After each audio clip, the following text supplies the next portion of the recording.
Dah belum? Okey dah. Okey. Dah mula Okey, mula. Okey, bismillahirrahmanirrahim. Assalamualaikum warahmatullahi wabarakatuh kepada semua. Okay, jadi hari ini kita akan teruskan kepada sesi perkongsian tentang teori-teori kaunseling. Dan hari ini yang akan membentangkan teori ialah Azwar dan juga Afiq. Jadi sebelum kita mulakan majlis pada hari ini, kita mulakan dulu dengan Ummul Furqan Al-Fatihah. Alhamdulillah.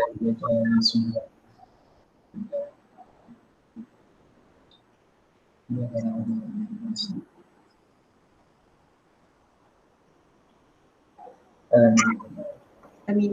Okey, jadi saya serahkan pembentangan pada hari ini dimulakan dengan Afiq dulu.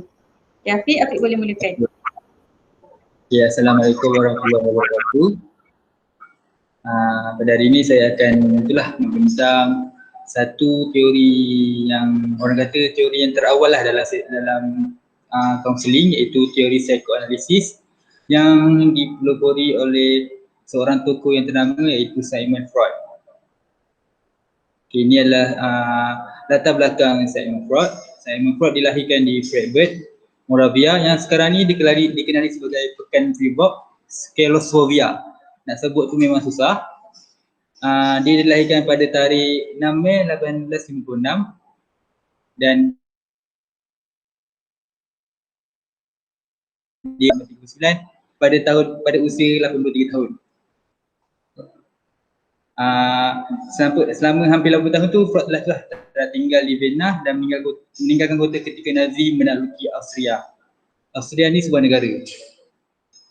Okay, Freud ni bercita-cita ingin menjadi ilmuwan dan dengan keinginan itu pada tahun 1873 Freud dia telah berjaya yang berusia 17 tahun telah memasuki bidang kedoktoran, iaitu bidang kedoktoran di University of Vienna, termasuk falsafah dari Franz Brentano, fisiologi di bawah Ernst Bucke dan zoologi bersama Karl Klaus. Ini tokoh-tokoh dia, tokoh-tokoh yang Freud dia orang kata bekerjasama. Kejap saya tak nampak kan. Beliau menamakan pengajian beliau pada tahun 81 dan telah berkahwin dengan seorang kekasihnya yang bernama Martha Bernays pada tahun 86 dan dikurniakan 6 orang anak. Ini adalah sedikit latar belakang ringkas yang boleh saya kongsikan terhadap Sigmund Freud. Seterusnya dalam teori psikoanalisis yang dikemukakan oleh Sigmund Freud ini, dia telah menekankan iaitu jenis-jenis naluri. Yang pertama, ada dua jenis naluri, iaitu yang pertama eros ataupun naluri hidup, ataupun nama lainnya adalah libido. Naluri hidup ini adalah berfungsi untuk melayani tujuan manusia agar tetap hidup dan mengembangkan rasanya. Sebenarnya kat sini kalau kita nak lakukan sesuatu macam lapar, kita akan cari makan, kalau haus kita akan minum, itulah.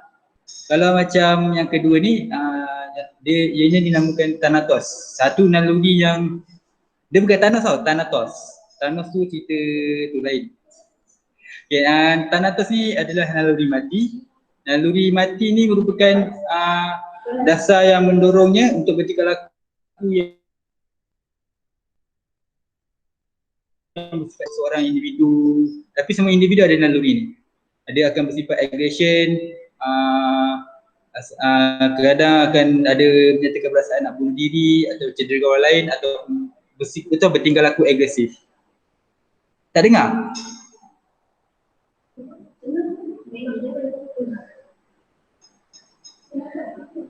Putus-putus Afiq.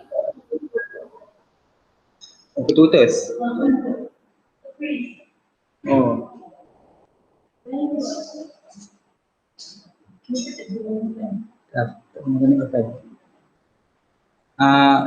Adakah ianya jelas? Okey. Yang tadi jelas yang tadi. Mungkin nak saya ulang semula.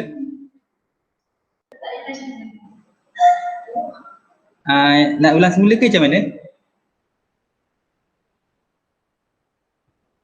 Okey, so far saya dengar tadi. Okey. Thanatos Dengar, semua, Eros semua ada. Tak payah.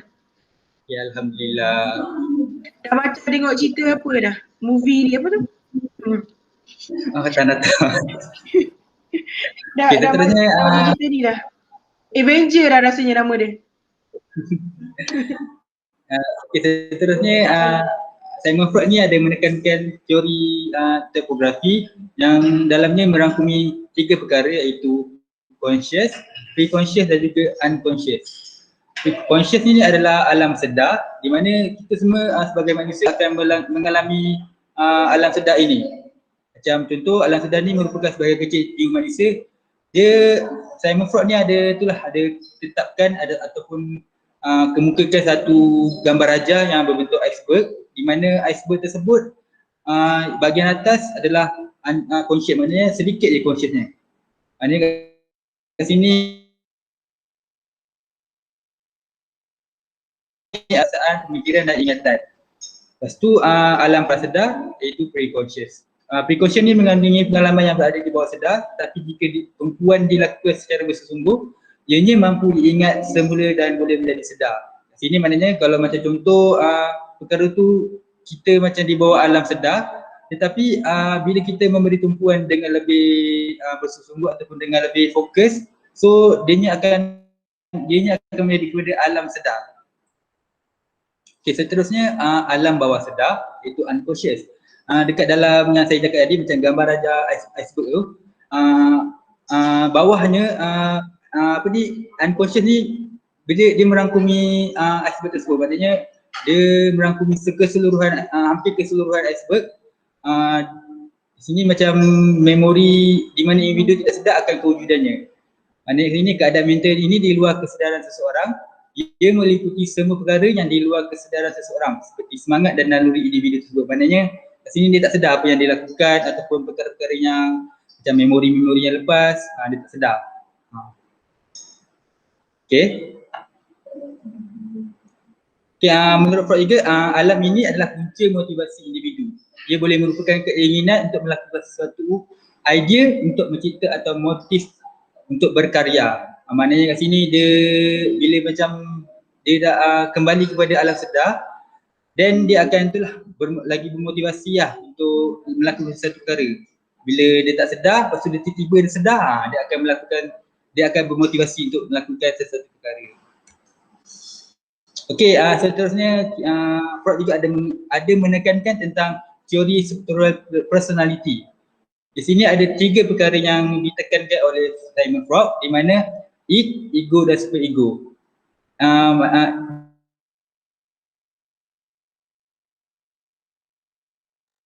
Dia berinteraksi antara mereka. Setiap individu ada id, ego dan superego. Okey, saya jelas kat sini tentang id. Id ni adalah matlamat asas untuk memuaskan nafsu laluri semata-mata. Dan dia tidak pernah matang walaupun umur seseorang itu telah lanjut. Seterusnya ego. Ego pula tu macam dia adalah tenaga jiwa yang berasal dari id. Ego dia mempunyai hubungan dengan dunia realiti.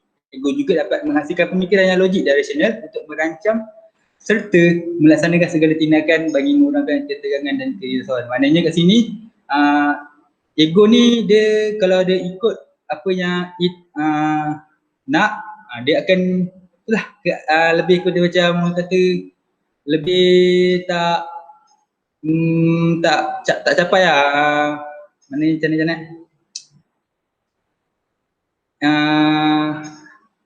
ego ni kalau dia tak ikut id, dia akan tak ikut kehendak id, dia akan menimbulkan kerisauan. Itu susah je lah itu. Okay, seterusnya super ego. Super ego ni dia bersifat sosial dan moral. Fungsi utama super ego ni adalah untuk menyekat desakan-desakan id, terutamanya berkaitan dengan seks. Okay, interaksi antara id, ego dan super ego adalah komponen penting bagi pembentukan sesuatu personaliti besar. Sekiranya id gagal mengikut kehendak id, maka timbullah kerisauan. Kerisauan ada 3 jenis, iaitu kerisauan realiti, kerisauan moral dan juga kerisauan neurotik. Kerisauan realiti ni dia wujud apabila individu itu rasa terancam dengan nyata dan jelas sebab membuat individu tersebut terancam.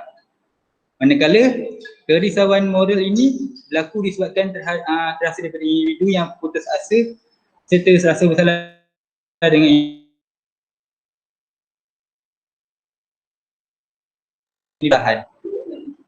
Manakala kerisauan neurotik ini adalah ketakutan terhadap hukuman yang berpunca daripada usaha individu untuk memenuhi hasrat kenaluriannya. Okey, sekiranya kerisauan tersebut timbul, dia akan dia berkait tau, dia akan mewujudkan rasa hela bela diri. Hela bela diri ni ada banyak jenis seperti depresi, sublimasi, regresi, penafian, rasionalisasi, pemindahan, projeksi, intelektualisasi, pembentukan reaksi. Okay, saya pergi satu persatu. Kalau depresi ni dia usaha untuk melakukan sesuatu yang mengecewakan atau memalukan dirinya. Unsur ini akan aktif pada waktu tertentu dan mempengaruhi pemikiran dan tingkah laku tanpa disedari. Maknanya kat sini dia akan melakukan perkara yang boleh melupakan dirinya yang sedang kecewa ataupun yang perkara-perkara yang memalukan dirinya. Contoh, saya bagi contoh lah macam saya,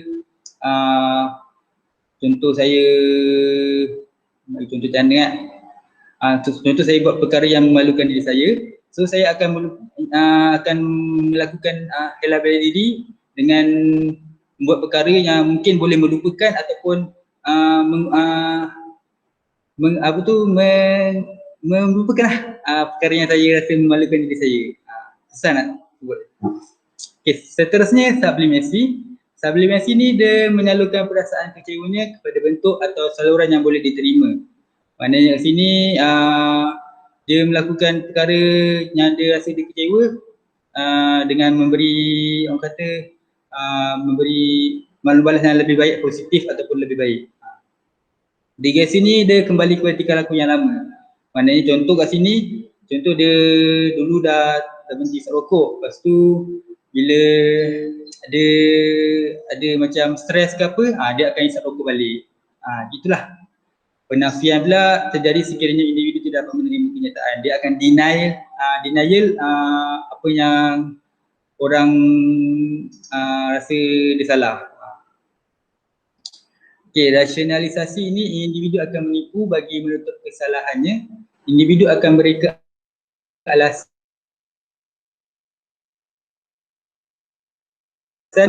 mereka alasan lah untuk dia rasa diri dia betul, padahal dia salah. Dia mereka alasan yang salah tapi dia nak tunjukkan dia tu betul. Itulah ceritanya. Okay, seterusnya pemindahan. Pemindahan ni dia mengalihkan kemarahannya kepada sasaran lain kerana tidak dapat melakukan kemarahan kepada orang sebenar. Maknanya kat sini contoh ayah saya contoh, ayah saya balik rumah, dia patutnya dia marah kat tempat kerja. Dia macam ada masalah dekat tempat kerja, tapi dia balik rumah, dia tak dapat marah kat orang tu, dia marah kat saya. So saya yang terjejas kat situ. Lepas tu projeksi ni pula membalikkan sesuatu kelemahan ataupun keinginan kepada orang lain agar orang tersebut dipersalahkan. Maknanya hari ni dia macam, orang kata macam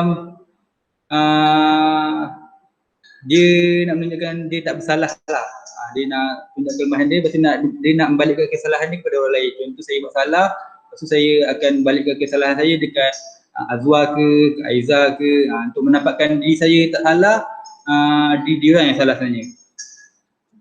Okay, intelektualisasi ni dia membenarkan emosi yang tidak menyenangkan dan mengasingkan diri dari realiti. Maknanya kat sini dia itulah, dia pendam satu perasaan yang kata negatif, yang orang tak boleh nak diterima oleh diri dia. Lepas tu dia akan suka mengasingkan diri dia dari dunia realiti. Lepas tu akhir sekali pembetulkan reaksi, sikap yang bertentangan dengan perkara yang dipendam. Okey, yang ini macam ni. Dia rasa marah tapi dekat seseorang tu, tapi dia tak nak tunjuk dia punya rasa marah tu, dia akan macam happy je dengan orang tu. Jadi itulah untuk perkongsian kita hela bela diri. Okey, ini saja pengurusan saya daripada teori psikoanalisis. Okay, ada apa-apa pertanyaan untuk perbincangan yang kali ini? Ataupun mungkin ada saya terkurang ataupun nak tambah ke? Okay. Thank you Afiq, congrats. Asal Aina tu. Saya respon lah, Tina bawa Aina respon. Boleh? Okey. Boleh. Okay, saya bagi satu situasi, contoh lah. Contoh awak dapat, contohnya kita ambil Jawa. Contohnya dia nak marah awak, dia nak marah Azwar. Tapi contohnya dia akan cakap dia nak marah Azwar. Tapi dia akan cakap, Azwar, Aiza cakap kau ni teruk. So dia kat mana? Dia daripada asal mekanism tu yang mana? Dia pemindahan. Mengalihkan kemarahan kepada sasaran lain yang tidak meluahkan kemarahan kepada orang sebenar. Betul Puan? Boleh. Tapi yang tu kalau saya rasa dia boleh pemindahan mengalihkan kemarahan kepada sasaran lain kerana tidak meluahkan kemarahan kepada orang lain. Tapi dia boleh juga jadi apa tahu? Rasionalisasi. Betul? Sebab dia nak nampak dia betul. Tapi untuk yang teori psikoanalisis Sigmund Freud ni memang dia dikaji daripada sudut Islam, betul? Kalau Freud ni dia terus lahir individu tu memang dilahirkan ada nafsu, betul? Betul. Okay. So kalau macam dari sudut Islam, apa yang kita kaji biasanya? Yang Islam kita kaji setiap manusia ni memang dilahirkan daripada alam roh, kan? Betul. So cuma Freud ni dia tak touch maksudnya perkembangan seseorang manusia tu dari dalam kandungan. Oh betul. Freud ni dia tiba-tiba dah keluar baru dia kaji. Tapi kalau teori dari sudut Al-Ghazali and so on, dari sudut Islam, dia kaji perkembangan manusia tu mesti dari segi alam apa? Alam roh lah. Kalau dalam proses alam roh kita tu pun banyak proses, kan? Alam daripada darah jadi sebentuk tulang. Lepas tu lepas tulang dah jadi ke badan. Lepas tu ke badan, sebab tu dalam proses mengandung sebagai ibu, sebab tu dia kena selalu bercakap benda-benda yang baik kepada anak dia. Pernah dengar tak you all semua? Pernah. And then kalau sekarang pun di pasaran memang kita dah jual macam Walkman tau, Walkman perut. Maksudnya perut kita tu mendengar benda-benda yang baik. Maksudnya anak yang dalam perut you tu ketika you mengandung, dia dengar benda-benda yang baik. Sama juga macam kalau ibu mengandung tu rajin membaca, rajin makan dan bersihat. InsyaAllah anak dia lahir tu kita nampak sempurna. InsyaAllah. Kadang-kadang pasal tak ada anak-anak yang dilahir baran. Betul. So maksudnya pembawakan ketika mengandung tu yang tak ditouch oleh Sigmund Freud. Sebab Sigmund Freud dia terus ego dan super ego, betul? Okay, tapi yang kita tak pernah cakap kau ni super ego lah, kan? Kalau Afiq gaduh dengan abang ke dengan adik-beradik, kan, pernah cakap kau ni, kita cakap ego je, kan, betul? Tapi kita sepatutnya dalam bahasa psikologi yang sebenar, extremely ni adalah you kena panggil super ego. Super ego, betul. Abang kau ni super ego sangat kan. Tapi kita sebagai ahli psikologi kita tak guna perkataan tu. Ego dan super ego tu yang memang teruk, high level lah. Tapi sebenarnya yang masyarakat umum pakai, kita pakai ego je pertengahan. So lepas ni kalau nak marah orang bolehlah kita cakap super ego. So yang I sebut tu betul. So dalam report you all memang boleh keluarkan same mekanisme yang Sigmund Freud keluarkan ni, dia banyak besar, kan. Represi sublimasi ni semua masukkan dalam you all punya penilaian report. You akan nampak klien yang dia tak suka bapak dia marahkan kawan dia ataupun dia marah mak dia benda-benda yang macam ni. Rasionalisasi dia dekat mana? Okay. Lepas tu unconscious lah, alam sedar, alam tak sedar, alam bawah sedar. Sebenarnya dia tak sedar pun apa dia cakap. So dalam sisi counselling kita mungkin boleh represi isi represi isi dia. Okay, awak cakap awak tak suka ayah awak, tapi sepanjang dalam sesi ni saya rasa dah lebih 10 kali awak sebut ayah awak. So automatically kita nak klien tu sedar. Awak kata awak tak suka mak awak, tapi dalam sesi ni awak dah sebut nama mak awak sebanyak 10 kali. Mana datang tak suka? Suka sebenarnya, tak sedar. Sebenarnya suka. So alam yang bawah sedar kita bagi dia sedar. You suka cuma you tak puas hati sebenarnya, macam tu. So Aina komen lah, komen. Kena ingatlah yang Afiq nak sentuh tadi yang susah sangat nak terangkan tentang naluri hidup apa Thanatos Thanatos, naluri mati. Thanatos dia naluri mati. Dia lebih kepada kita punya nafsu, kehendak. Itulah senang cerita. Tadi you pun dah sebut kehendak kan. Dia lebih kepada nafsu dan kehendak. Nafsu dan kehendak dan perkaitan dia dengan akal. Sebab tu saya suka kalau sesi counselling kita touch tentang kita punya kognitif, kita punya akal, kita punya emosi kita, nafsu kita kat mana, tingkah laku kat mana, tapi boleh tambah satu lagi juga, spiritual. Kan spiritual tak tambah, boleh tambah. Okay, Aina komen. Aina komen. Okay, macam yang Afiq katakan tadi, psychoanalysis ni by Sigmund Freud ni memang antara yang terawal dalam pelopor untuk teori counselling. Saya tambah sikit untuk contoh bagi id, ego dan super ego tadi. Okay, contoh ego, id dia berkaitan dengan kepuasan nafsu, naluri kita kan. Sebagai contoh, katakanlah nafsu kita yang suka makan. Lupa pantang nampak makanan. Saya lapar. Sebab kita semua suka makan kan, macam tadi makan-makan. So nafsu makan kita ni sepatutnya ikutlah, ada makan sarapan, makan tengah hari, makan malam macam tu kan. Tapi ada orang jenis yang asal nak makan je nak makan. Okay. Jadi itu dia, nafsu makan dia, naluri makanan dia nak puaskan. Kemudian ada ego pula. Di mana ego ni yang menghasilkan pemikiran dan juga tindakan. Pemikirannya mungkin kata, alah hari ni aku makan, itu baiklah. Ada orang fikir macam tu kan. So tindakan dia dah fikir macam tu, so tindakan dia makan saja tanpa memikirkan yang sebenarnya benda tu tak betul. Okay, jadi itu peranan ego. So super ego ni dia akan bantu untuk sekat naluri kepuasan id tadi.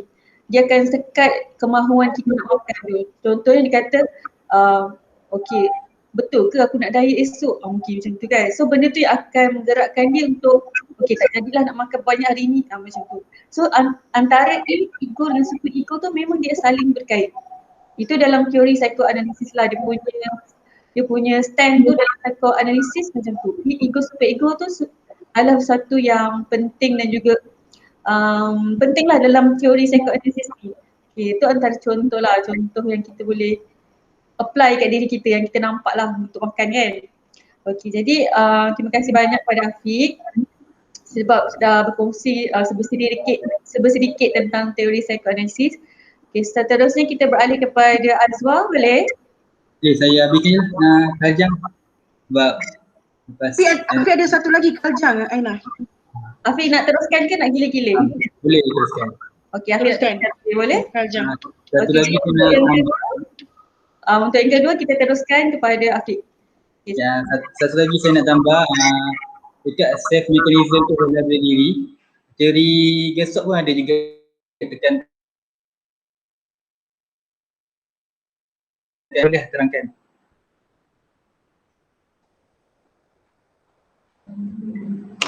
Okey, seterusnya teori Kaljang. Saya Kaljang ni dia sebab lebih kepada personality. Saya tak boleh share pun.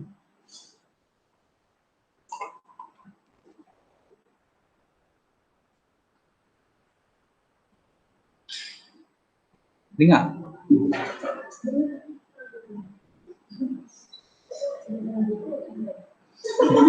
Okay, seterusnya saya akan kongsikan berkenaan dengan teori Kaljang. Teori Kaljang ni saya tak dapat nak buat slide dengan banyak sebab dia punya itu lebih kepada personality saja.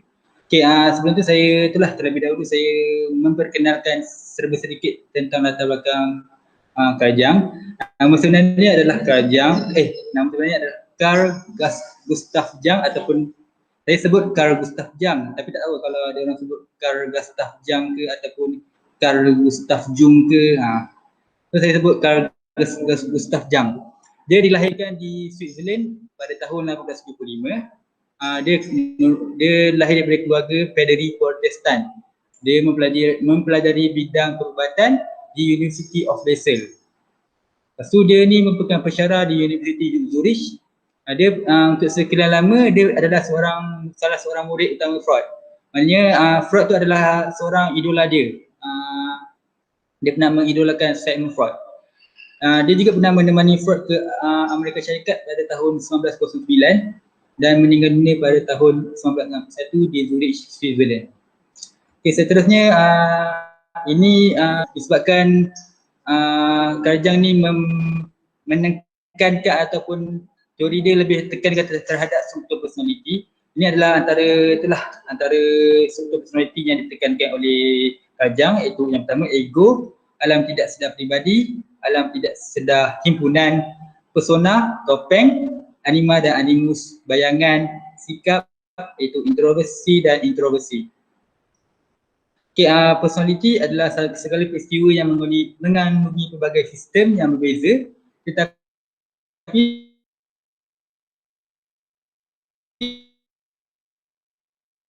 ini alam sedar, iaitu penyesuaian terhadap dunia luar, di alam tidak sedar, iaitu penyesuaian terhadap dunia. Itu yang pertama ego. Ego ni adalah satu macam yang tadi dekat dalam teori Sigmund Freud. Ego ni adalah pusat bagi alam sedar dan ianya bertanggungjawab ke atas cara kita berfikir, merasa, mengamati dan mengingati semula.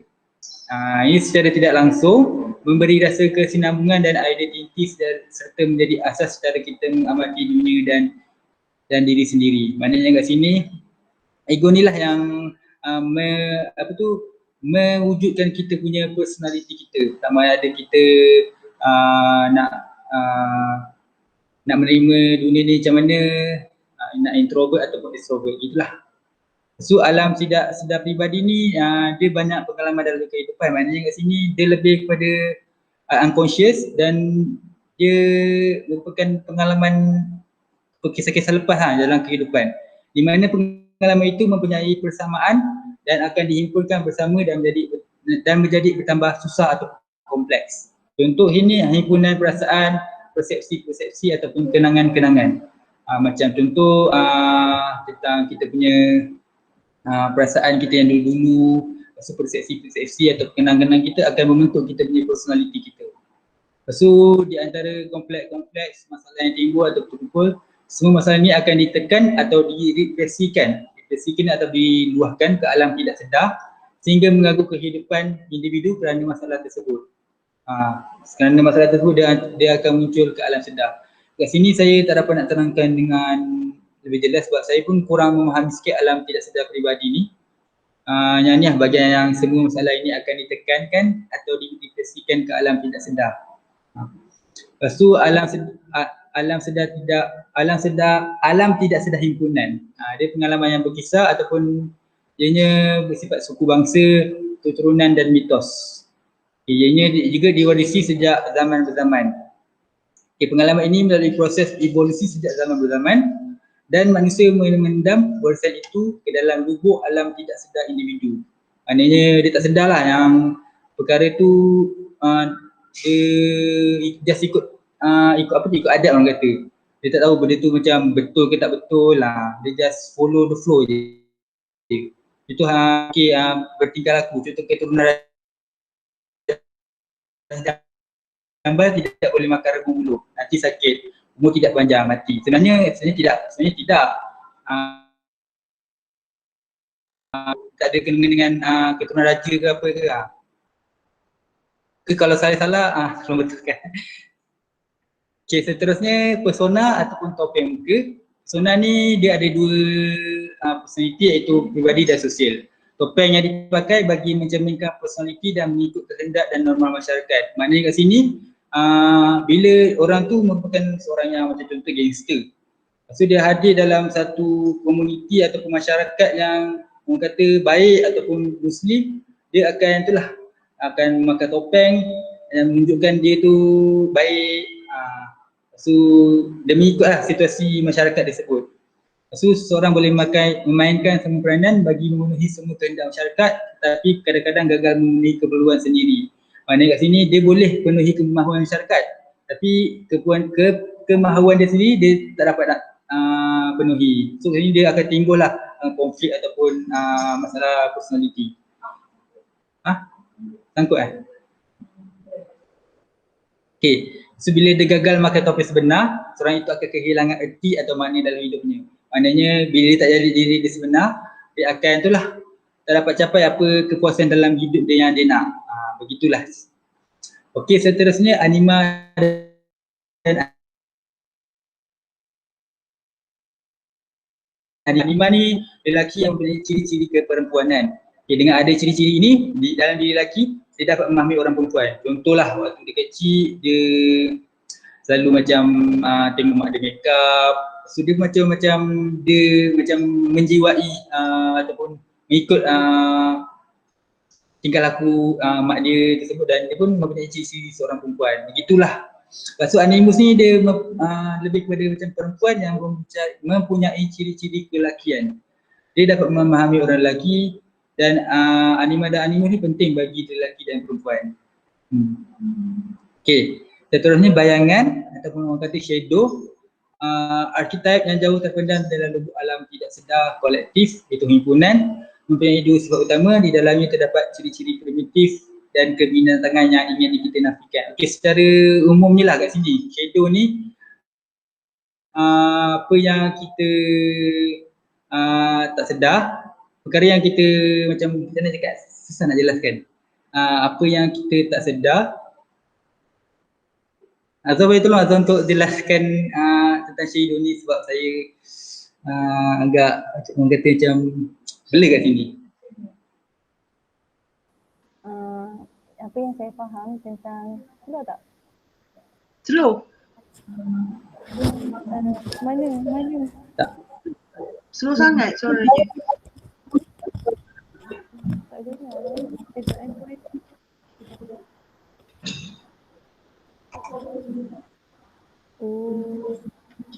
Hello? Dengar. Okay. Baik. Saya pun tak adalah berapa mahir, tapi apa yang saya faham berkaitan dengan shadow ni, dia adalah satu aspek personality yang berada pada tahap unconscious, yang mana kita tak sedar kita ada sesuatu personality tu. Jadi secara analoginya, apa yang saya ibaratnya macam kita berjalan di bawah matahari, dan ada bayang-bayang kita mengikuti, cuma kita tak sedar adanya bayang-bayang tu. Kadang-kadang kita tak sedar. Jadi maksud kepada bayangan ni adalah more kepada personality kita fikan, yang kita tak sedar ada kewujudan jenis personality tu. Dan kalau kita tengok dari sudut ego tu, yang berada conscious mind, tak sedar ada wujudnya bayangan ni. Macam tu. Okay, terima kasih kepada Saudari Azwar sebab atas perkongsian dia. Saya pun kurang jelas terhadap bayangan itu. Okay, seterusnya sikap. Setiap individu mempunyai sikap yang kata extrovert dan juga introvert. Extrovert ni dia lebih macam suka bergaul, pemikiran terbuka, suka berorganisasi, kreatif dan berani membuat keputusan. Maknanya kat sini orang yang extrovert ni dia mudah lah untuk masuk dengan orang lain, macam dia tak kisah untuk berkawan ataupun bergaul dengan orang lain sebab dia seorang yang terbuka.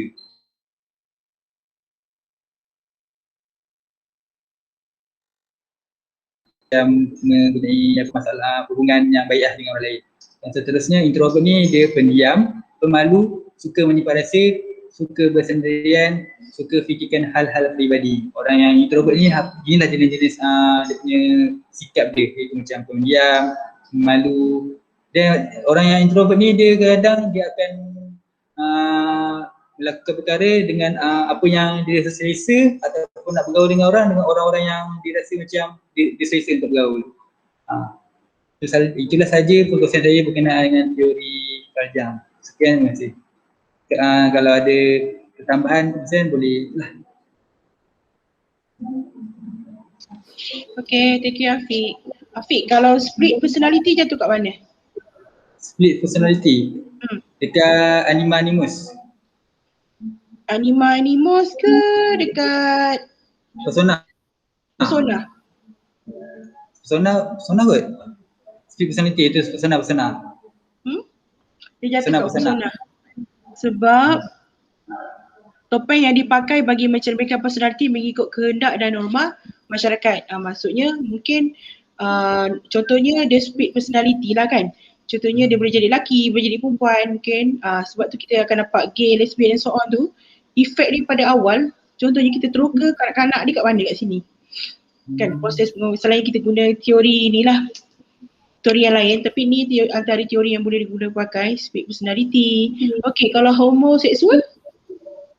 Homoseksual saya rasa animus. Lima dan animus. Okay. So maksudnya ciri-ciri homoseksual, heteroseksual, kita anima dan animus dan persona kan. Sebenarnya benda ni biasanya kalau kita buat report sesi pun kita biasa tak letak benda-benda ni kan. Sebab tak faham kan definisi dia kan. Tapi yang saya suka yang Kaljang ni sebab dia enhance lah daripada Freud. Kalau Freud tadi dia more kepada semua nafsu kan. So semua nafsu. Tapi kalau Jang ni sebab dia anak didik Freud, tapi dia rasa perkembangan seseorang individu itu dia rasa berkembang dan berkembang. Bukan kerana nafsu semata-mata kan. So maksudnya bukan nafsu lah, contohnya bukan nafsu seks, bukan nafsu seks semata-mata. Dia mesti ada perkara-perkara yang lain kan. Tapi jarang lah, ni antara teori yang jarang diguna pakai sebab teori ni dah lebih kurang teori Freud. Biasanya orang familiar dengan teori Freud lah. Kalau iceberg and so on pun kita pakai teori Freud. Kalau iceberg tu okay, saya nak terangkan untuk you all semua. Untuk yang teori Freud tadi, yang iceberg tu kita boleh guna kalau you all buat LDK, kekuatan dan kelemahan diri. Kekuatan dan kelemahan diri matlamat hidup. Kalau you buat aktiviti, contohnya kita buat ice breaking, kan kita ada buat your stronger, your weakness. Dia lebih kepada situ kan. Kalau you punya stronger kadang kita tak nampak kan di bawah sedar sebab iceberg tu. Okay. Betul. Okay, so Aina nak komen apa? Okay, macam yang Fik kongsikan tadi, dalam teori Carl Jung tadi kan dia tekankan dua aspek penting, extrovert dan introvert kan. Dalam introvert, extrovert ni pun kita ada pecahan bawah dia, iaitu thinking, feeling, sensing and intuition. Di mana setiap ni ada pecahan untuk extrovert, introvert. Macam mana orang introvert, extrovert berfikir, macam mana mereka punya insting, macam mana mereka punya perasaan. Sebab nama pun introvert, extrovert, dua-dua ada perbezaan. Jadi dalam teori Carl Jung ni, macam yang Afiq katakan, dia menekankan tentang perkembangan personality. Macam mana kita nak tengok personality seorang, sebab setiap orang kan memiliki personality yang berbeza, betul tak? Betul. Okay. Cuma sekarang kita tambah ada ambivert kan Aina, ambivert. Ambivert ambivert ni tengah-tengah antara extro dengan intro kan, tapi dalam Carl Jung macam Afiq terangkan extroversion dengan introversion, betul? Okay. Betul. Okay, itu antaranya lah yang kita boleh elaborate untuk panjangkan lagi nanti. Okay. Jadi terima kasih kepada Afiq supaya berkongsi sedikit tentang teori Carl Jung, di mana key point dia adalah tentang personality, perkembangan personality. Okay, ada apa-apa soalan daripada yang lain? Tapi Carl Jung ni dia lebih kepada, sebab dia anak padri kan. Dia anak padri, so far dia dalam perkembangan hidup itu dia adalah baik. So daripada teori-teori dia tu sebenarnya dia guna pakai daripada pengalaman diri dia. Pengalaman diri dia dan family dia. Sebab dia anak padri macam kita lah, contoh anak imam ke, kita mesti tunjukkan nilai-nilai yang bagus lah. Macam tu betul ke? Lepas tu suara anak imam. Okay, itu je. Alright. Okay, terima kasih Afiq. Okay, Azwa next. Azwa dah bersedia? Alright. Okay. Ni Azan, kita stop sekejap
Okay Azwar, Azwar boleh masuk sambung ya.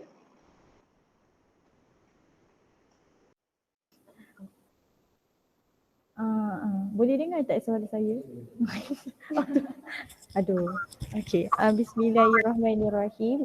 Jadi sesi sharing teori kaunseling ni saya teruskan kepada teori Adler. Kalau suara saya tenggelam bagi tahu Okey, kita pergi kepada pelopor teori Adler. So bagi pelopor teori Adler ni adalah Alfred Adler, yang mana Adler ni merupakan anak ketiga daripada 7 orang adik-beradik. Dan Alfred Adler ni dia dilahirkan di Vienna pada tahun 1870. Okey. So Adler ni beliau sentiasa sakit sejak usia dia kecil lagi, dan dia pernah hampir mati pada usia dia 4 tahun disebabkan penyakit pneumonia. So disebabkan sakit yang dia alami sejak daripada kecil tu, Alfred Adler ni dia berazam untuk menjadi seorang doktor. Jadi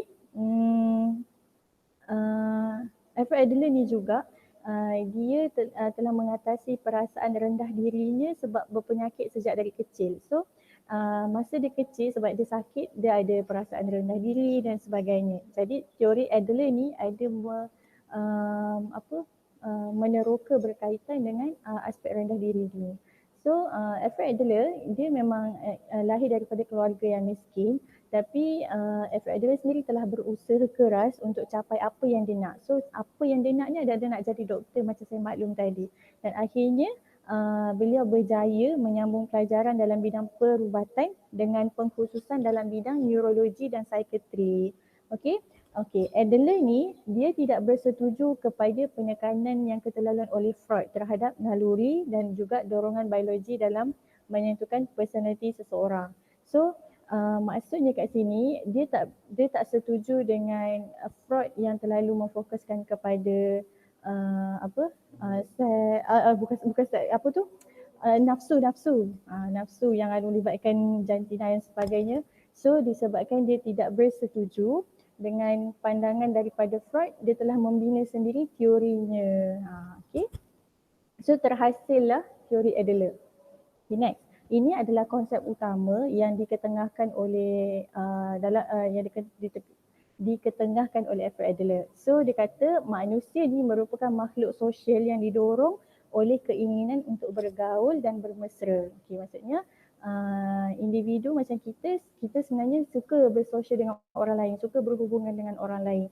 So dia kata tingkah laku manusia bukan sepenuhnya ditentukan oleh warisan dan persekitaran. Individu mampu mempengaruhi dan membentuk pengalaman. Maksudnya kita punya tingkah laku ni bukannya berasal daripada macam Freud daripada kecil lagi, tak. Tapi kita boleh membentuk sendiri kita punya pengalaman dan juga daripada kita punya persekitaran. So dalam teori Adler dia sangat menekankan keseluruhan, holism. Lebih kurang sama macam teori Gestalt, dan tapi sebab Adler adalah yang pemula berbanding Gestalt. So Adler yang menekankan aspek holistik ni. Dia memahami individu tu dari lingkungan sosial dia, selain daripada tengok dia punya perasaan, pemikiran, tingkah laku tu, dia tengok juga dari segi sosialnya macam mana, keluarga dia, budaya dia, sekolah yang dia pergi, tempat kerja dia. So dia lihat persekitaran dan juga dalaman individu tu secara holistik.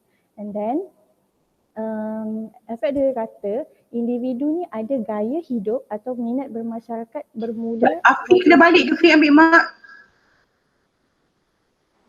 Boleh lewat sikit tak apa kot, lewat dalam 5 suku, 5 setengah boleh kot. Okey. Awak nak balik boleh kot? Tamat lama ambil awak. Tak apa, boleh lagi. Sekejap, adik awak dekat sebilik saya kejap Saya cepatkan puan. Okey. So gaya individu ni dia ada gaya hidup atau minat bermasyarakat sejak usia 4 hingga 5 tahun. Kalau kita sendiri sedar, kita masa kanak-kanak pun kita suka bercampur dengan kawan, main dan sebagainya. So itu yang dimaksudkan dengan Alfred Adler, minat bermasyarakat dan gaya hidup. So keunikan yang dimiliki oleh setiap manusia ialah dia mampu memilih untuk melakukan sesuatu berdasarkan kebolehan dan batasan yang dia ada. Maksudnya kita tahu kemampuan yang kita ada, kita tahu apa yang kita tak mampu. So di situlah tingkah laku kita bertindak dan sebagainya. Genetik dan warisan tidak penting. Bagi teori Adler, dia tak melihat sangat pada aspek genetik, pada aspek warisan seperti Freud dan sebagainya. Faktor biologi dan keadaan persekitaran akan menghadkan upaya individu memilih dan mencipta sesuatu. Contohlah macam maksudnya kat sini kalau kita tengok dari segi faktor biologi dan keadaan persekitaran. Contoh kalau macam dia tu lahir daripada etnik yang berbeza daripada secara umumnya masyarakat. So dekat situ mungkin dia akan ada rasa rendah diri dan sebagainya. Jadi disebabkan faktor biologi dan keadaan persekitaran macam itulah effort tak nak pandang supaya keupayaan yang ada dalam individu tu dapat diketengahkan. So konsep utama dalam teori Adler ni juga dia menekankan fenomenological yang mana dia melihat dunia tu dari perspektif ruang rujuk klien itu sendiri. Kita tengok macam mana klien tu melihat dunia ini. Mungkin dalam macam bagi saya sendiri, saya tengok dunia ni lain. Macam Haiza tengok dunia ni lain. So setiap individu ada pandangan yang berbeza-beza. Jadi di situ juga perkara yang diketengahkan oleh teori oleh Alfred Adler dalam teori Adler ni. Okay, so dalam teori Adler ni ada ditekankan konsep asas yang mana menjadi panduan kepada kaunselor untuk membantu klien sekiranya menggunakan teori Adler. So ada beberapa konsep asas. Konsep asas yang pertama adalah fictional finalism. Okay, fictional finalism ni adalah kita dikatakan individu tu berfikir, rasa dan bertindak berdasarkan matlamat hidupnya. So senang kalau kita nak faham fictional finalism ni is more kepada apa matlamat yang dia nak capai. So bila individu tu ada matlamat, secara tak langsung pemikiran, rasa dan tingkah laku dia akan menuju ke arah matlamat tersebut. Okey, dia berdasarkan jangkaan dan harapan masa depan berbanding peristiwa dan pengalaman lepas. So dia fokus kepada masa kini dan masa depan berbanding masa lepas, berbanding melihat pada masa lepas, masa zaman kanak-kanak dan sebagainya. Dalam teori Adler ni juga ada konsep inferiority dan juga superiority. Okey. Apa yang dimaksudkan dengan inferiority dan superiority ni adalah dalam tubuh badan kita ada bahagian badan yang kuat dan ada bahagian yang lemah. Ada perkara yang kita mampu, ada perkara yang kita tak mampu. So bahagian yang lemah ini dipanggil sebagai inferior, yang mana individu akan pergi kepada superior untuk mengatasi inferior tu. Contoh saya macam mana saya cakap, contoh saya tak pandai masak. Okay. Tapi saya pandai menjahit contoh. So saya akan ketengahkan kebolehan saya, kekuatan saya yang pandai menjahit untuk saya menutup kelemahan saya yang tak pandai masak tu. Macam tu. So bila adanya superior yang menutupi inferior, keadaan menjadi seimbang. So inferior dengan superior ni sentiasa berlaku dalam kehidupan kita. Okay. Okay, next. Macam saya cakap tadi, teori Adler ni dia mengatakan individu tu ada minat bermasyarakat sejak usia dia 4 hingga 5 tahun. So dekat sini bila kita teroka klien, kita akan tengok juga macam mana minat dia untuk bermasyarakat. Dia ada tak kerjasama kepada masyarakat, ada tak dia bagi sumbangan, dia bersedia dan terima untuk mengembangkan keupayaan untuk dia bagi kebajikan pada orang lain. So kalau anda dah kata dia tak ada minat untuk bermasyarakat, tak suka, kurang bersosial dan sebagainya, ini bermakna dia merupakan individu yang pentingkan diri dan dia cenderung untuk menjatuhkan orang lain. Macam tu. Okay. So next kita akan tengok juga kepada gaya hidup dia. Gaya hidup ni is more macam mana cara dia mencapai matlamat tu. Sama ada dia masih mementingkan keadaan sekeliling ataupun mementingkan diri dia sendiri. So caranya melalui menyesuaikan diri dengan cabaran kehidupan. Pembentukan gaya hidup ni bermula ketika usia 4 hingga 5 tahun, yang mana individu akan sentiasa bergerak ke arah mencapai fictional finalism. Macam saya cakap tadi, fictional finalism adalah matlamat. So apa yang kita rasa, apa yang kita fikir, apa tindakan kita adalah tertumpu kepada matlamat. So segalanya itu dipanggil sebagai gaya hidup. So ia terbentuk melalui interaksi dengan keluarga atau pengalaman yang dilalui. Okay. Next. So dekat dalam teori Adler ni yang seronoknya juga dia melihat kepada susunan kelahiran. So susunan kelahiran ni maksudnya Adler kata setiap anak ataupun setiap anak atau individu dalam keluarga tu dia ada karakter yang tersendiri berdasarkan susunan. Pembentukan tu adalah melalui interaksi, persekitaran dan makna dari pengalaman. Makna dari pengalaman ni adalah dia dapat apa yang dia tafsirkan sendiri daripada pengalaman tu. Macam saya cakap tadi, phenomenological tu. Okay. So, Adler berpendapat yang anak pertama ni personality ni jenis yang terima perhatian sepenuhnya daripada ibu bapa. Jadi dia ada dia jenis yang berdaya maju, bertanggungjawab. So kalau macam anak kedua ni dia kurang sikit diberi perhatian sebab dah ada kakak. So dia akan lebih kepada kreatif, tak terikat dengan peraturan. Kalau anak tengah ni pula dia macam dia akan rasa macam layan tu dah tak adil.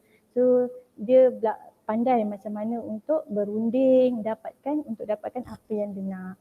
Okay, so itu sedikit sebanyak konsep-konsep asas dan juga konsep umum yang ada dalam teori Adler. Sekian. Azwar anak nombor berapa Azwar? Saya anak bongsu pun. So nak masuk ke mana? 3. Anak ketiga tadi dia cakap apa? Anak ketiga dia pandai berunding dapatkan apa yang dia nak. Merasa dia layan tidak adil Oh tidak adil? Tidak.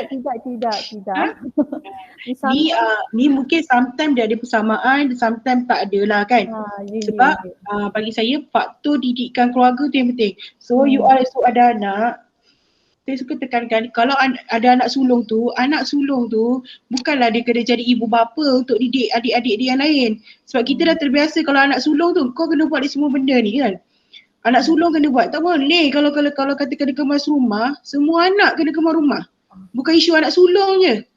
Okay, and then daripada efek Adler ni pun saya merasa perasaan macam perhatian kan. Kakak dapat perhatian.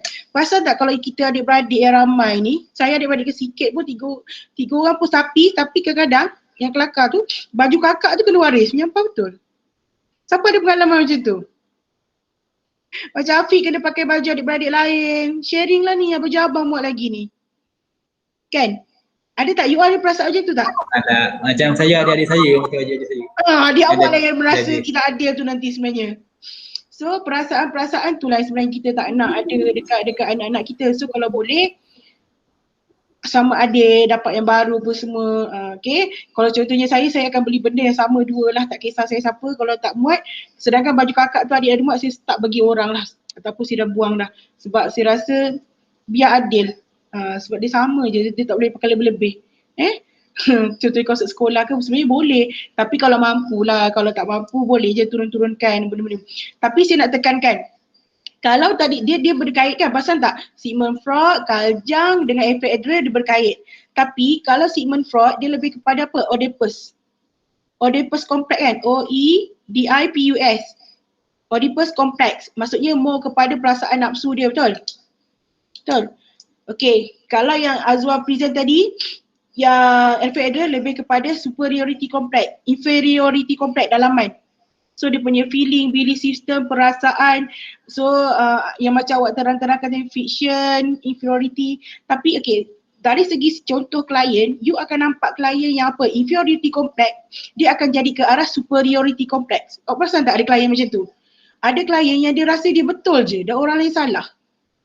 Dia nak bercerita dengan awak, dia nak minta awak bagi pendapat tentang diri dia, tapi dia ada pendapat tentang diri dia sendiri. Sebab tu dia nama superior, super. Kan kita panggil super mom, super girl kan, benda-benda macam super. Superman for example. So benda-benda yang super lah, sebab tu dia inferiority complex dia ke arah superiority complex. So kalau you akan nampak tau klien-klien, you akan nampak. Contohnya klien dia baca pelajar cemerlang. And then dia nak fulfill juga dalam segi akademik dan macam cemerlang. Dari segi soft skill pun dia nak nampak orang dia. Dari segi keluarga pun dia nak nampak dia betul. Dia akan jadi bahaya tau kalau dia dah kahwin esok semua benda dia nak betul. Dia nak jadi ketua keluarga kalau dia perempuan lagi. So benda-benda ni kenalah seimbangkan. Bila seimbang tadi kita guna teori siapa? Carl Jung kan. Carl Jung ni dia kata apa? Personality kan. Hormon. Maksudnya macam Kak Aina terangkan tadi, ego, super ego tu macam ni, yang Sigmund Freud macam ni you balance. kan, balance kan dekat ego kan, ego super ego, how you balance to be a super ego. Tapi kalau super ego tu you tak balance kan, tu yang dia jadi superiority complex. Saya suka teori ni, senang, dia berkait je, cantik pula kita susun hari tu Anna. Teori ni macam berkait kan, betul tak? So sepatutnya lepas ni guest talk sebenarnya. Okay, Aina komen Aina. Okey, terima kasih Azwa untuk perkongsian tentang teori Adler. Selain itu, teori Adler juga kita kenal sebagai antara teori yang berkaitan dengan sense of belonging, rasa kepunyaan. Macam yang Azwa katakan tadi, kalau teori Adler, dia punya pendirian dia, orang tu suka bergaul, suka bermesra, minat bermasyarakat. Okey, jadi Azwa pun dah terangkan tentang susunan kelahiran anak pertama, kedua, ketiga. Jadi kita tengok unit keluarga tu, setiap ahli keluarga tu ada peranan masing-masing. Jadi bila setiap ahli keluarga mainkan peranan, keluarga tu akan boleh berkembang dan maju, ada bantuan daripada orang sekeliling. Jadi rasa kepunyaan tu lebih kuat. Okey, boleh? Okey, jadi ada apa-apa nak tambah lagi Azwa? Okey, tak ada. Kita boleh teruskan pada teori yang terakhir daripada Azwa. Okey, boleh teruskan Azwa, teruskan.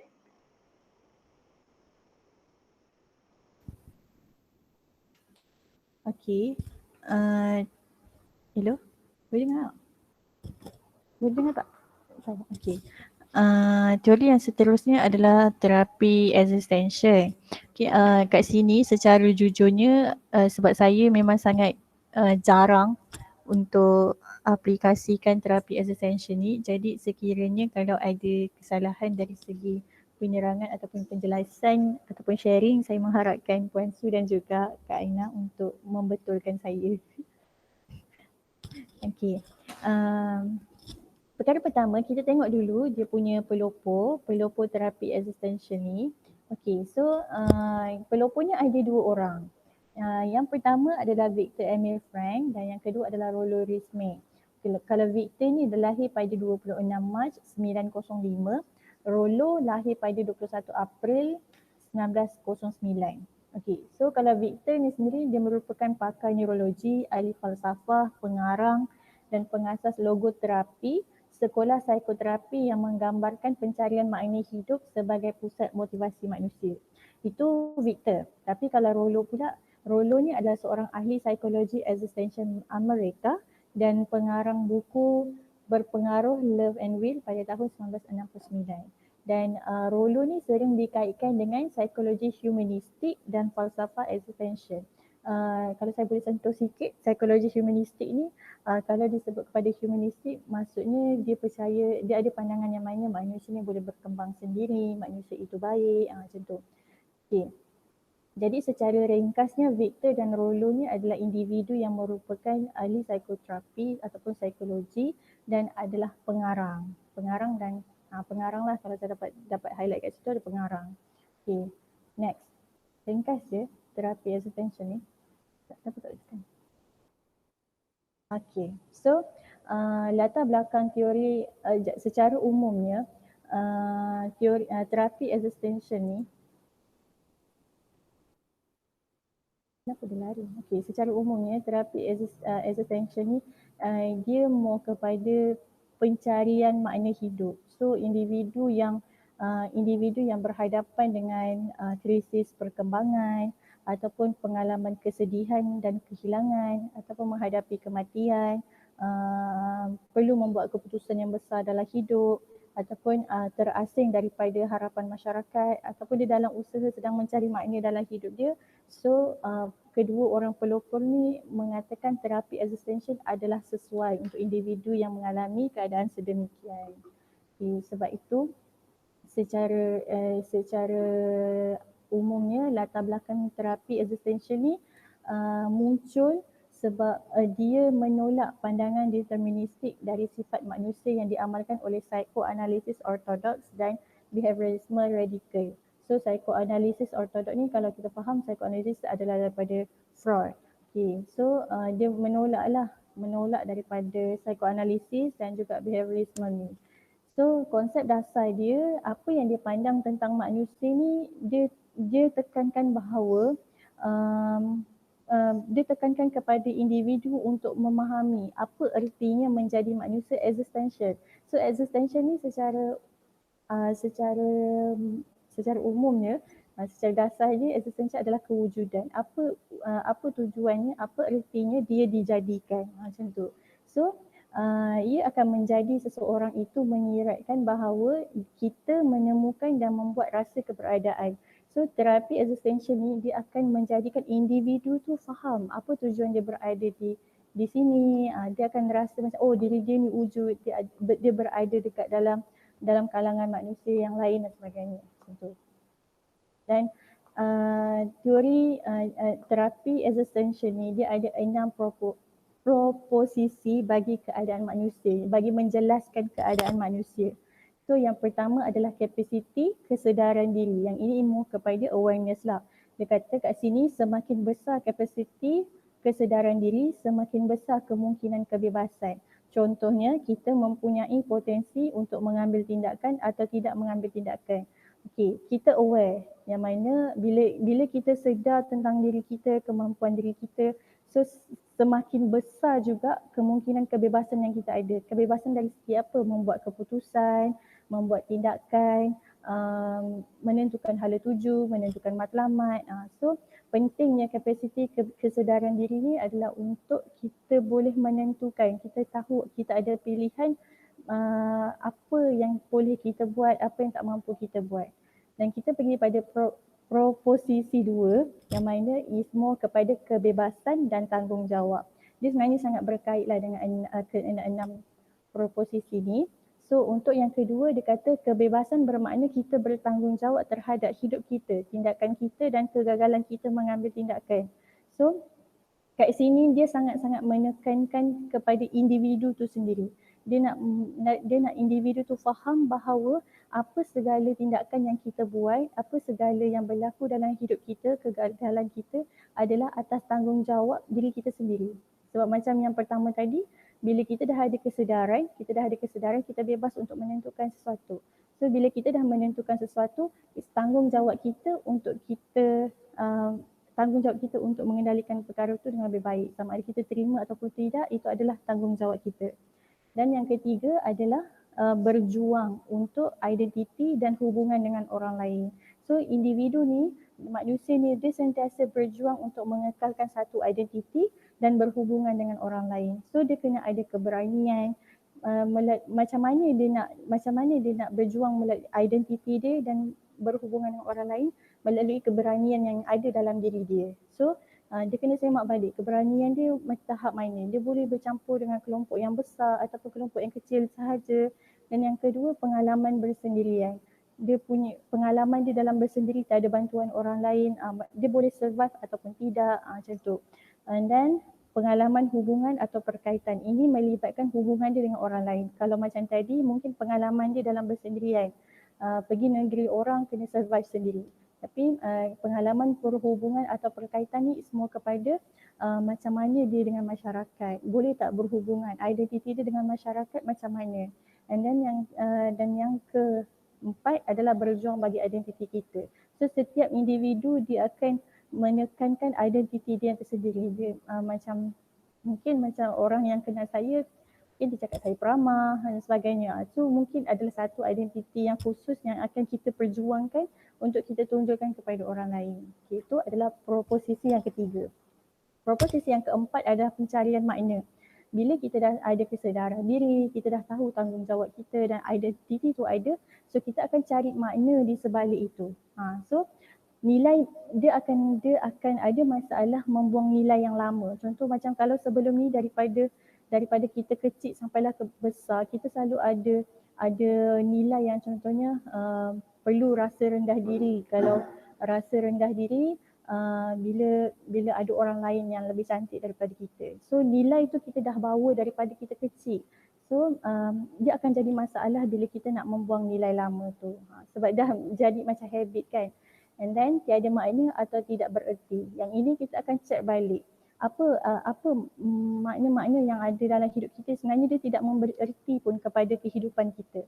So bila makna tidak memberi erti, perkara itu akan dibuang. Sepatutnya perlu dibuang macam tu.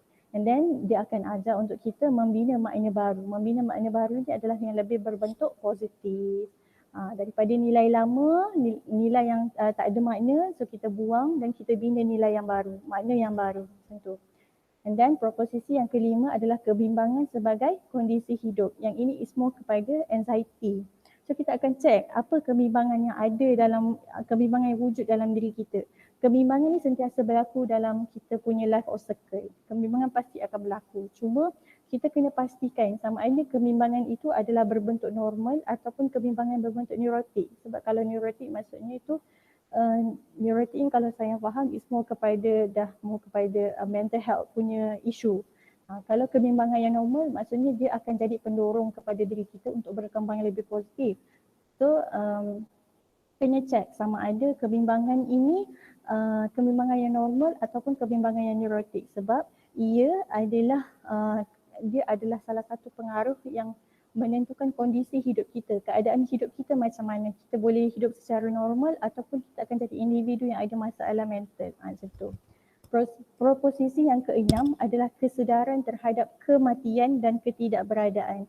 Ahli existential tidak melihat kematian sebagai perkara yang negatif tetapi berpegang kepada kesedaran kematian sebagai keadaan asas manusia yang hidup. So kalau saya boleh kaitkan kat sini, setiap yang hidup pasti akan mati. Okay, jadi macam kita sendiri, kita terlalu takut dengan kematian. Ada individu yang menganggap kematian ini adalah satu perkara yang sangat malang. Kehilangan keluarga, malangnya hidup aku, dah tak ada tempat bergantung dan sebagainya. Jadi ahli existential ni dia mengajar individu yang yang dirawat melalui terapi existential ni, yang dibantu melalui terapi existential ni ada untuk melihat kematian itu bukanlah satu perkara yang negatif, tetapi ia adalah asas kepada manusia yang hidup. Manusia yang hidup ni pasti akan mati, macam tu. So ini adalah 6 proposisi yang diketengahkan oleh terapi existential bagi menjelaskan keadaan manusia yang wujud di muka bumi ini, macam tu. Okay, so itu sahaja untuk terapi existential. Memang sangat ringkas saya ambil terapi existential ni. Alright, thank you Azwa. Afiq pun dah kemas packing barang. Okay, teori existential ni adalah teori, sedang cerita kita panggil bahasa Melayu, teori kewujudan. So Azwa display tentang proposisi tu, contoh proposisi je Azwa. Okay, sekarang ni saya nak terangkan you all. Seingat saya dulu semasa saya belajar degree di UM dulu, teori ni biasa kita guna untuk klien yang tak boleh menerima kenyataan bila seseorang ahli keluarga dia meninggal dunia. You all pernah jumpa kan klien macam tu kan? Dia tak boleh menerima bila meninggal dunia. So teori yang existential daripada Rolome dan Viktor Frankl ni dia terangkan adalah, pertama contohnya kapasiti kesedaran diri. Contoh kita ni hidup, kita sedar yang kita ni hidup adalah sementara. Semua orang akan mati, betul? Kita hidup ni ada, okay, contohnya teori kewujudan. Kita hidup ni, contoh klien nak terangkan dia, kita hidup ni kita akan mati. Maksudnya Allah jadikan kita ni hidup dan mati. Dan mati tu memang pengakhiran hidup kita. Tak ada hidup sampai bila-bila, tak ada. Firaun pun mati. Okay, so masuk kat proposisi kedua, kebebasan dan tanggungjawab. Okay, so tanggungjawab diri kita lah, sama ada macam mana kita melalui jenis perjalanan hidup kita ni dengan nilai-nilai yang positif ke nilai-nilai negatif. Sebab kalau kita pergi secara logik, dia kan bekalan kita ke akhirat esok. Betul? So masuk proposisi yang ketiga, berjuang untuk identiti dengan hubungan orang lain. Sebab tu ketika kita hidup, sebab kita tahu nilai kita hidup yang kita akan mati, automatically bila kita nak bergaduh dengan orang, kita fikir satu hari nanti kita akan mati dan kita akan tak sempat nak minta maaf atau sebaliknya. Afiq dah balik Azwa, Afiq dah balik ke? So dia datang sini. Okay, so akan masuk pencarian makna hidup. Okay, betul. So makna hidup dia tentang apa? Okay, and then kebimbangan. Okay, yang ni yang paling penting. Ni yang menyebabkan kalau ada orang bila ahli keluarga meninggal dunia, dia tak boleh menerima kenyataan yang soal. So kita sebagai orang luar, contohnya kita berdepan dengan orang yang baru kehilangan orang yang tersayang, kita janganlah macam kau kena kuat, kau anak lelaki, kau kena jadi anak yang soleh sebab kau lahir dari keluarga. Soalan-soalan tu betul, tapi ditanya ketika pada waktu yang tak sesuai. Okay, so bila you nak bagi takziah kepada orang, make sure soalan-soalan yang ditanya tu pada waktu dan masa sesuai. Jangan ketika dia tengah sedih tu dia burn out ni semua. And then kesedaran terhadap kematian dan ketidakberadaan. Jadi bila you terima klien tidak boleh menerima tentang tahap kematian, kalau awak master dalam teori ni, awak dapat neutralkan balik kognitif klien awak supaya menerima alam kematian tu dengan keadaan yang redha. Kalau dia bukan orang Islam, menerima hakikat hidup ini adalah memang ke arah mati. Bahawa semuanya hidup tu akan mati. So kita kena clear cut kat sini sebab ada orang tak boleh menerima kematian. Kena benda-benda macam tu. So mungkin Aina ada nak komen kot? So, saya dah tambah sikit. Okey, untuk teori kewujudan ni macam yang Azwar kongsikan, kita ada 6 posisi iaitu 6 saranan bagi keadaan manusia. Macam yang tadi Puan katakan, teori kewujudan ni biasa kita gunakan pada klien-klien yang mungkin menghadapi ketakutan, contoh macam kehilangan orang yang disayang kan. Jadi kaunselor gunakan teori ini untuk bantu klien cari makna dan tujuan hidup tu. Jangan terlalu fokus kepada masa lepas dia. Masa lepas, masa lalu tu boleh jadikan pengajaran dan kita fokus pada masa sekarang. Kita bantu klien untuk mencari pilihan hidup dia. Kita kena sedarkan klien yang sebenarnya klien tu ada pilihan. Kita kena yakinkan dia untuk dia buat keputusan yang lebih baik supaya tidak terus dibelenggu dengan masa lepas dia. Jadi teori ini dia menekankan tentang kebebasan pilihan pribadi. Setiap orang ada pilihan. Jadi kita kena sedarkan klien tu yang dia ada pilihan. Alright? Okay, itu je daripada saya. So thank you semua, stay 15 minit more than today. So all the best, Azwar esok datang lagi. Okay, Afiq all the best for you. Dia nak balik dah, bye bye. Okay, terima kasih Aina. Okay, so kita boleh akhiri majlis kita. Ada nak ambil gambar ke ataupun nak terus tutup? Dah tutup. Dah tutup? Afiq dah balik. Jawa pun nak balik. Okay, so kita tutup majlis kita dengan tasbih kafarah dan suratul as. Kita akan sambung lagi pada minggu depan. Okay.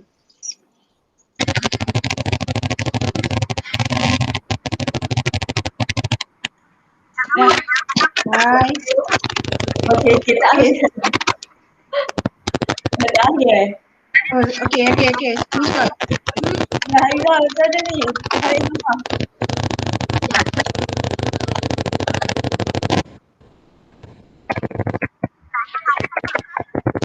Dah ke?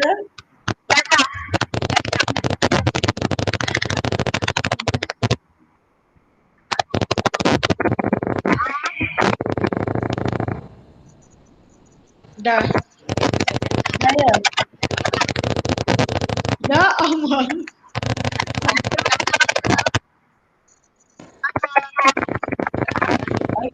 Okay, Afiq sini Afiq. Aina, kau record Aina. Nanti pergi kat akaun Aina.